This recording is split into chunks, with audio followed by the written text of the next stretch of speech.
ओम नारायण नारायण नारायण नारायण। सब मित्रों को राम राम। दोस्तों, आज 22 नवंबर को बॉलीवुड की दो बिग बजट फिल्मों के टीजर को यूट्यूब पर रिलीज किया गया है और ये दोनों की दोनों ही फिल्में रीमेक होने वाली है। और जैसे कि मैं हमेशा कहता हूँ, एक और नया हफ्ता, एक और नया सप्ताह और एक और नया रीमेक। मतलब मैंने कई बार ये रिव्यूज़ में हमेशा ही मैं कहता रहता हूँ, क्योंकि कहना ही पड़ता है, ऐसी परिस्थितियाँ ही बन जाती है कि हर हफ्ते बॉलीवुड की कोई ना कोई फिल्म जो रीमेक होती है वो थिएटर में रिलीज़ होती है, या फिर किसी न किसी रीमेक फिल्म का टीज़र रिलीज़ होता है, ट्रेलर रिलीज़ होता है। और इस हफ्ते तो ये दोनों टीज़र तो रिलीज़ हुए ही हैं, और साथ में ही थिएटर में भी जो फिल्म अभी चल रही है, दृश्यम 2 बिग बजट फिल्म, वो भी एक रीमेक ही है। पर देखिए, मैंने विक्रम वेदा के रिव्यू में भी ये बात कही थी कि अ, विक्रम वेदा हो चाहे जर्सी हो, पिछले कुछ समय में जितनी भी रीमेक फिल्में आई है बॉलीवुड की, वे सारी की सारी फिल्में बॉक्स ऑफिस पर फ्लॉप साबित हुई है, बहुत बुरी तरह पीटी है। क्योंकि उनमें से ज़्यादातर फिल्में ऐसी थी जिनका Hindi dubbed version already YouTube पर अवेलेबल था, फ्री में लोगों के लिए अवेलेबल था, यूट्यूब हो चाहे एमएक्स प्लेयर पर हो। तो हिंदी में ऑलरेडी लोगों ने देख लिया था, तो उसी फिल्म को, उसी कहानी को दोबारा से देखने का कोई मतलब बनता नहीं है, वो भी इतने सारे पैसे खर्च करके, 2000, 1500, 3000 अगर फैमिली के साथ में जाना है तो। और इसी कारण से जर्सी भी देखिए, जो रीमेक था वो एक अच्छी फिल्म थी, बहुत ज़्यादा एक्सट्रीमली वेल मेड फिल्म कहूँगा मैं, शाहिद कपूर की जर्सी। पर फिर भी वो नहीं चल पाई थी, ऑडियंस ने उसे रिजेक्ट कर दिया था। हालांकि विक्रम वेदा की बात करें हिंदी रीमेक की, तो वो रीमेक ही बहुत घटिया था। ऊपर से ऋतिक रोशन की जो एक्टिंग थी वो तो इनटॉलरेबल थी, एक सेकंड के लिए भी सहा नहीं जा रहा था ऋतिक रोशन के परफॉर्मेंस को। तो वो एक अलग बात है, वो रीमेक ही खराब बना था। पर देखिए, जर्सी जैसी फिल्म शाहिद कपूर की, जो एक अच्छा रीमेक था, अच्छी टेक्निकली वेल मेड फिल्म थी, पर फिर भी ऑडियंस ने उसे नकार दिया था, क्योंकि जो ओरिजिनल जर्सी थी उसका Hindi dubbed version online YouTube पर अवेलेबल था, ज़्यादातर लोगों ने देख लिया था। दृश्यम 2 के बारे में मैंने पहले भी, रिलीज से पहले ही कई बार कहा था, विक्रम वेदा के रिव्यू में भी मैंने ये बात कही थी कि एक तो उसकी पहले से ही एक काफ़ी अच्छी खासी फैन फॉलोइंग है, विजय सालगांवकर, और 2 अक्टूबर उसको लेकर कई सारे मीम वगैरह बने हुए हैं। तो लोग ऑलरेडी उस फैमिली के साथ में जुड़े हुए थे। ऊपर से जो ओरिजिनल फिल्म है, चाहे दृश्यम हो, दृश्यम 2 हो, वो हिंदी में अवेलेबल नहीं है। जितना मैंने देखा हुआ है, दृश्यम 2 अभी भी हिंदी में कहीं पर अवेलेबल नहीं है। और जो सबटाइटल्स के साथ फिल्में देखना है, वो आज भी देश की ज़्यादातर जनता सबटाइटल्स के साथ में फिल्में देखना पसंद नहीं करती है। मैं मुझे रिव्यू करने होते हैं, पर फिर भी मैं अवॉइड करता हूँ, जितना हो सके कम देखता हूँ मैं सबटाइटल्स के साथ फिल्में। हालांकि बहुत सारी देखी हुई है, बहुत सारे रिव्यूज़ भी हमने किए हुए हैं सबटाइटल्स के साथ में देख कर ही, पर नहीं आता वो मज़ा सबटाइटल्स के साथ देखना। और चलो, मुझे तो रिव्यू करना, इसलिए थोड़ी बहुत मैं देख भी लेता हूँ, पर जो आम जनता है, एक तो हम सभी जानते हैं कि हमारे देश की लगभग 85 से 90% जनता अंग्रेज़ी के साथ में कंफर्टेबल नहीं है, और ज़्यादातर जो सबटाइटल्स होते हैं वे अंग्रेज़ी में ही होते हैं। और जो लोग अंग्रेज़ी के साथ में कंफर्टेबल है भी, उनमें से भी ज़्यादातर लोग सबटाइटल्स के साथ में फिल्में देखना पसंद नहीं करते हैं। और इसी कारण से जो ओरिजिनल दृश्यम 2 थी वो ज़्यादा लोगों ने नहीं देखी हुई थी, और उसका सफ़र होना तो बिल्कुल पक्का था। ऑलरेडी उस विजय सालगांवकर फैमिली के साथ में लोगों का लगाव, और एक एंगेजिंग थ्रिलर, एक बहुत ही बढ़िया कहानी ही उसका सबसे बड़ा स्ट्रॉन्ग प्लस पॉइंट हम उसको कह सकते हैं। और लोग देख भी रहे हैं उस फिल्म को, वो हमें कलेक्शन से पता भी चल रहा है। अब बात करें, जो 2 टीज़र इस हफ्ते रिलीज़ हुए हैं, उनमें से एक है भोला और दूसरा है शहजादा। भोला 2019 की तमिल फिल्म कैथी का हिंदी रीमेक है। अजय देवगन इसमें मुख्य भूमिका में होंगे, और साथ में ही वे इस फिल्म को डायरेक्ट भी कर रहे हैं और प्रोड्यूस भी कर रहे हैं। उसके बाद में दूसरी फिल्म है शहजादा, कार्तिक आर्यन इसमें मुख्य भूमिका में होंगे, और शहजादा अल्लू अर्जुन की तेलुगु फिल्म आला वैकुंठपुरमलो का हिंदी रीमेक है। आला वैकुंठपुरमलो बहुत बहुत ज़्यादा बढ़िया फिल्म, कैथी भी बढ़िया फिल्म है, हमने दोनों का ही रिव्यू किया हुआ है।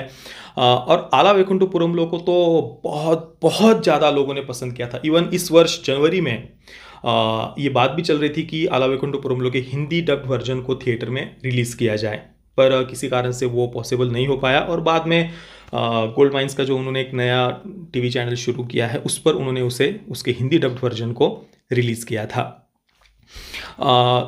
और मैं तो इवन अभी भी कहता हूँ कि अभी भी अगर अल्लू अर्जुन के आला वैकुंठपुरम को प्रॉपर हिंदी में डब करके उसके सॉन्ग्स वगैरह को प्रॉपर ट्रांसलेट करके अगर अभी भी रिलीज़ कर दिया जाए ना, तो लोग फिर भी उसे देखने के लिए जाएंगे। तो अभी शहज़ादा, सबसे पहले शहज़ादे की हम बात करते हैं। देखिए, मुझे पर्सनली बिल्कुल भी बिल्कुल भी शहज़ादा का टीज़र पसंद नहीं आया है। सबसे पहले तो कार्तिक आर्यन को उनके जन्मदिवस की ढेर सारी शुभकामनाएं। उनके जन्मदिवस के अवसर पर ही शहज़ादा के टीज़र को रिलीज़ किया गया है, पर सच कहूँ टीज़र बहुत ज़्यादा ख़राब तरीके से एडिट किया गया है। एक तो देखिए, आला वैकुंठपुरम का जो सबसे बड़ा प्लस पॉइंट था, एक तो अल्लू अर्जुन, उनका स्वैग, उनका परफॉर्मेंस, एक्शन सीक्वेंसेस, वो तो था ही, पर उसके अलावा जो सबसे बड़ा प्लस पॉइंट था वो था उसका म्यूज़िक।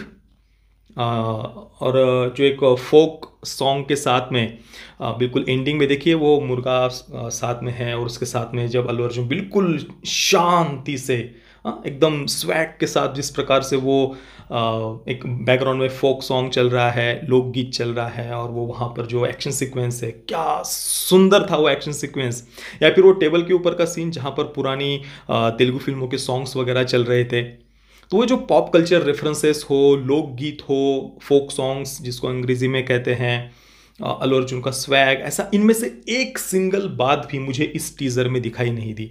एक तो अल्लू अर्जुन का जो परफॉर्मेंस है, उनकी जो पर्सनैलिटी है, व्यक्तिमत्व है, उसके साथ कार्तिक आर्यन मैच नहीं कर रहे हैं। पर फिर भी चलो उस बात को भी अगर मैं इग्नोर कर दूं, तो भी जो म्यूज़िक है, जो उसको एक हिट करना चाहिए था ना अंदर, वो सुनते ही वैसा एक सिंगल सीन में भी शहज़ादा के टीज़र में वैसा कुछ भी मुझे फील नहीं हुआ। और अगर आप एक इतनी बड़ी फिल्म बना रहे हैं, इतने बड़े बिग बजट के साथ में आप इतना सोच रहे हैं कि भाई आपकी फिल्म हिट होगी, तो टीज़र ही आपको ऐसा बनाना चाहिए था कि वो तुरंत ऑडियंस को एक प्रकार से उनकी उत्सुकता बढ़ा दे। पर ये टीज़र सीरियसली बहुत ज़्यादा निराशाजनक था, डिसअपॉइंटिंग था। जो म्यूज़िक सबसे बड़ा प्लस पॉइंट था, वो यहाँ पर सबसे बड़ा माइनस पॉइंट, सबसे बड़ी कमी हमें इस टीज़र में दिखाई दे रही है। म्यूज़िक से कुछ मुझे पर्सनली बिल्कुल भी फील नहीं हुआ। उसके बाद अगर भोला की बात करें, तो यहाँ पर मैं कहूँगा कि देखिए, कैथी भी हिंदी में ऑलरेडी अवेलेबल है यूट्यूब पर।